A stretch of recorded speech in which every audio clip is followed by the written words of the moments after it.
The whispers inside palace walls were never supposed to escape, but now insiders claim the late Queen's final months were consumed by one explosive question, a question so dangerous it could shake the entire royal line of succession. And according to sources close to the palace, it was this confrontation that reportedly left Meghan Markle furious and Queen Elizabeth II absolutely determined to uncover the truth. Deep dive today into exactly how the Queen felt about Meghan Markle. And when I say she hated her, I know some people will think that is a strong word, Brittany, but I just want to explain what I mean. How important was it for you, Meghan, to wear a damn veil at your wedding, given that you're hardly a traditionalist, love, when it comes to nuptials, given your wedding with Trevor Engelson was full of everyone smoking pot? We know how she controls Harry, and yet, we're sort of told off, as it were, by an awful lot of people,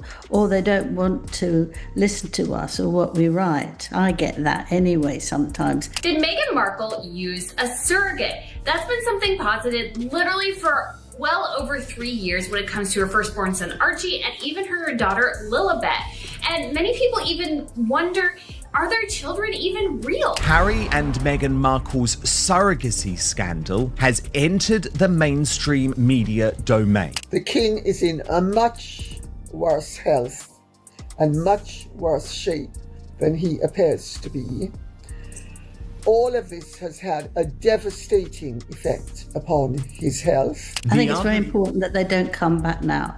And you can see that with William and Catherine, they will be absolutely delighted that this has come out, because it says they didn't get on well with them, especially the two girls. Quite right. So all the pictures, my point is, out there were inconsistent with the idea of a real pregnancy. The fake Duchess was acting in the run-up to her wedding. At that point, the Royal Rota were completely on side with Harry and Meghan. At that point, there was no sense that they were going to report how the Queen really felt in that moment at Windsor Castle.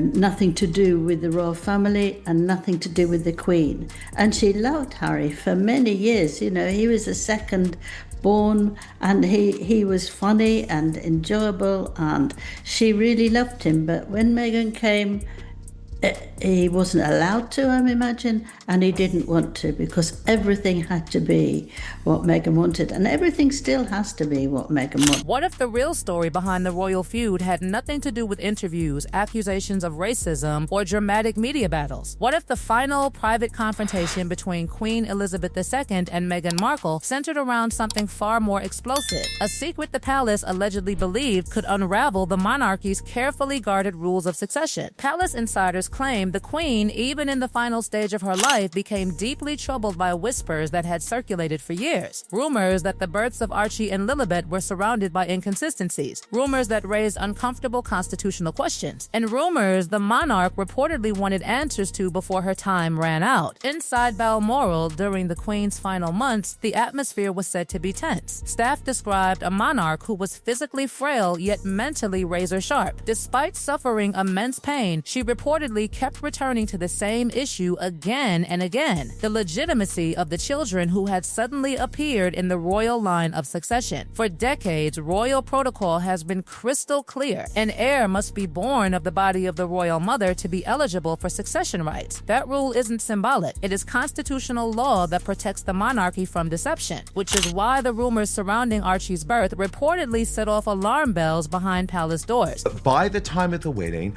by the time that she had figured out that this was a woman who was marrying into the royal family, not for love, Brittany, not for love, but to further her own career, and when she saw, and this I think is the key point for me, when she saw the way that this woman had changed her grandson forever, had destroyed the relationship between brothers, had destroyed the relationship between sister-in-law and brother, that's when she had had enough.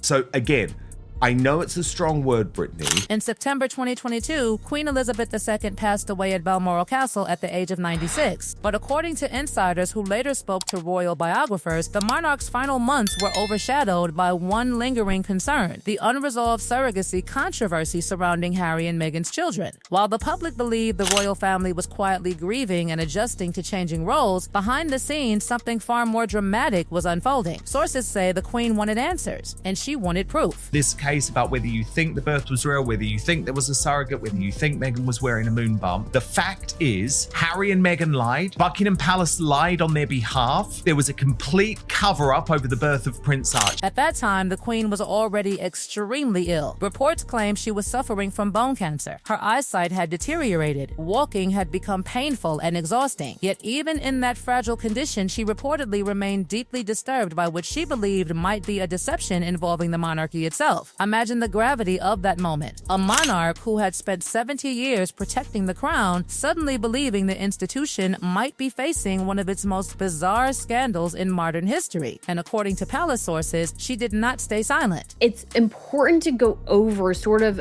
how Meghan responded to the royal family and how many divisions and conflicts that she was causing, because Meghan has really tried to paint herself as the victim in the scenario, when in fact she has been the villain in this whole royal family saga. Royal insiders claim the Queen described the entire situation as something that stank to high heaven. Those are words rarely associated with the famously diplomatic monarch. Yet witnesses at a private gathering at Balmoral claim she shocked guests by openly expressing her frustration. One source recalled the moment clearly. The Queen reportedly told a small group that Harry's relationship with Meghan had turned into what she described as a complete catastrophe. And then she allegedly used a word that stunned everyone present: evil. For a woman known for restraint and patience, it was a shocking remark, but the confrontation that followed was even more explosive. According to reports, the Queen directly demanded documentation proving the legitimacy of the births, not gossip, not vague assurances, actual evidence. Birth certificates signed by physicians, hospital records, medical documentation, anything that could settle the growing rumors once and for all. Because without that proof, the constitutional implications were enormous. If a royal child were born via surrogate, British succession law would prevent that child from inheriting titles or positions in the line of succession. That rule has existed for centuries, which is why insiders claim the Queen insisted the issue had to be clarified. But according to those same reports, the documentation never came, and that refusal only intensified suspicion. To understand why the Queen may have been alarmed, many commentators began revisiting the strange timeline surrounding Archie's birth. For starters, Prince Harry's own memoir raised eyebrows among medical professionals. In the book, Harry describes Meghan receiving 2 epidurals during labor at the Portland Hospital in London. But doctors quickly pointed out that epidurals are administered through a catheter placed near the spine. Once inserted, it typically remains throughout labor, so medication can be adjusted. Replacing it would require serious complications and extensive monitoring. 2 separate epidurals?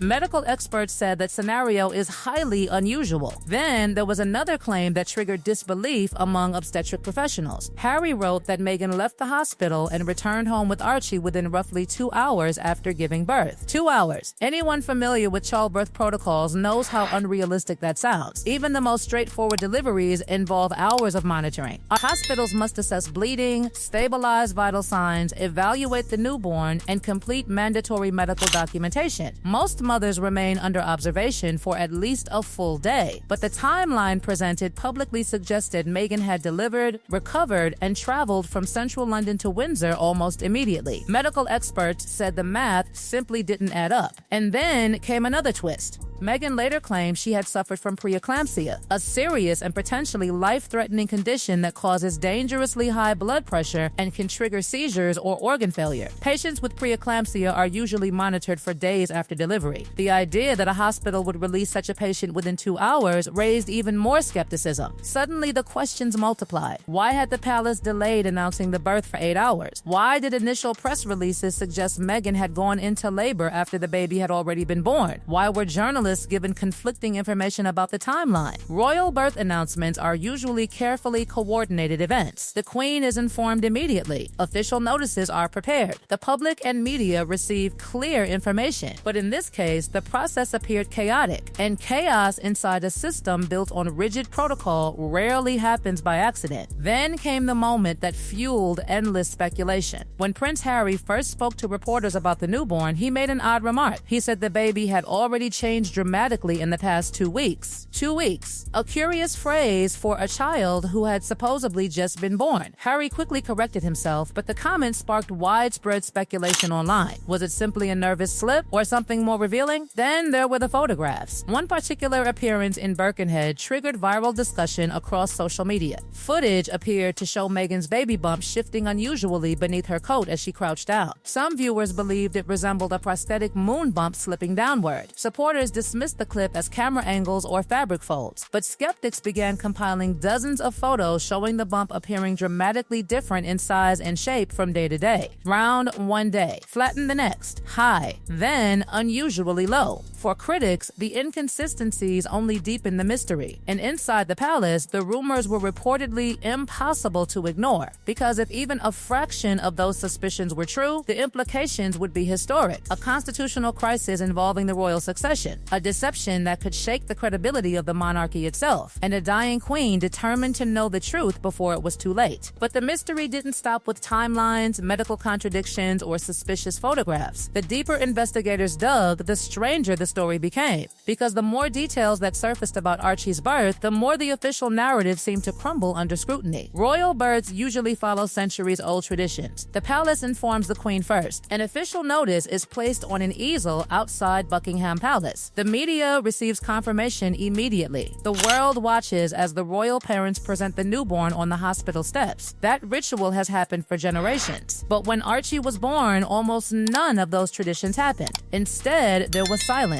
8 long hours passed before the public even knew the baby had arrived. During that time, journalists outside Windsor were reportedly told Meghan had gone into labor, even though the baby had already been born. The palace statement appeared to contradict itself. Some reporters were informed the birth had happened earlier, others were told labor was still ongoing. Confusion spread through the press corps, and confusion is not something the royal family usually allows when it comes to succession, because succession is not a publicity matter. It is constitutional law. If an heir is born, the monarchy must document the event with precision, which is exactly why the queen reportedly wanted proof. The monarch understood better than anyone that rumors, once ignored, have a way of growing into scandals. But according to sources, the proof she requested never arrived. Instead, more strange details emerged. One obstetric nurse with more than 20 years of experience reportedly spoke out, saying the medical timeline described publicly would be nearly impossible. Hospitals do not release mothers hours after birth, especially not if complications like preeclampsia were involved. The hospital would face enormous legal liability, yet that was the version the world received. And then there was the strange delay in announcing the birth. Royal protocol normally requires immediate confirmation. Instead, the announcement about Archie appeared hours later, leaving journalists scrambling to piece together the timeline. Some observers believe the delay was deliberate. Others believe it was evidence that the official narrative was still being assembled. Either way, it fueled speculation that something about the birth story didn't add up. But the most bizarre moment came shortly after the birth announcement itself. When Harry and Meghan finally appeared before cameras with the newborn, the baby remained almost perfectly still in Harry's arms as photographers snapped images. Some viewers later claimed the moment looked strangely staged. Of course, babies often sleep. That alone proves nothing. But critics pointed out that the couple had refused the traditional hospital steps photo opportunity, a break from royal tradition that had existed for decades. Instead, they introduced the child privately inside Windsor Castle. And then something else happened that added even more fuel to the fire. Harry's strange remark about the baby changing in the last 2 weeks. That slip, brief as it was, ignited theories across the internet. Was Archie actually older than announced? Had the baby been born earlier? Or was it simply a nervous father misspeaking in front of cameras? No one knew for sure, but the speculation didn't stop there. Months later, videos and photographs of Meghan's pregnancy began circulating widely online. Some clips appeared to show her baby bump shifting unnaturally as she moved. In one widely discussed moment in Birkenhead, the bump seemed to slide downward beneath her dress while she crouched to speak with members of the public. Critics claimed it resembled a prosthetic pregnancy belly, sometimes once called a moon bump. Supporters dismissed the clip as optical illusion, but the debate refused to disappear. Professional photographers later reviewed dozens of pregnancy images and pointed out unusual inconsistencies. In some photos, the bump appeared perfectly round and rigid. In others, it seemed dramatically smaller or positioned differently. Again, none of this proved anything, but it kept the rumor mill spinning. And inside the palace, the whispers reportedly became impossible to ignore, because there was another issue that deeply troubled the queen: the complete absence of documentation confirming the births. Under royal tradition, physicians who witness royal births historically sign official statements verifying the child was born legitimately. Yet, no such documentation was publicly presented for Archie or Lilibet. That absence alone might not have meant much, but when combined with the strange timeline, the delayed announcements, and the conflicting explanations, it reportedly alarmed the monarch. Which brings us back to the final confrontation. According to palace insiders, Queen Elizabeth eventually asked Harry and Meghan directly for proof: birth records, medical confirmation, anything that would silence the rumors. Because the queen knew that if the allegations were false, providing evidence would instantly destroy the speculation. But insiders claim that proof never came, and that refusal allegedly left the monarch feeling deeply betrayed. To the queen, the monarchy was not just a family, it was an institution governed by laws and traditions that had survived centuries. If those rules were ignored, the consequences could ripple through generations. And yet, there was another problem. Even if the queen believed something was wrong, exposing it publicly could have created an even greater crisis. Because Meghan had already introduced accusations of racism into the global conversation about the royal family. And the question that haunted Queen Elizabeth in her final days is now echoing across the world. What really happened? And if the truth eventually emerges, will the monarchy be ready for it?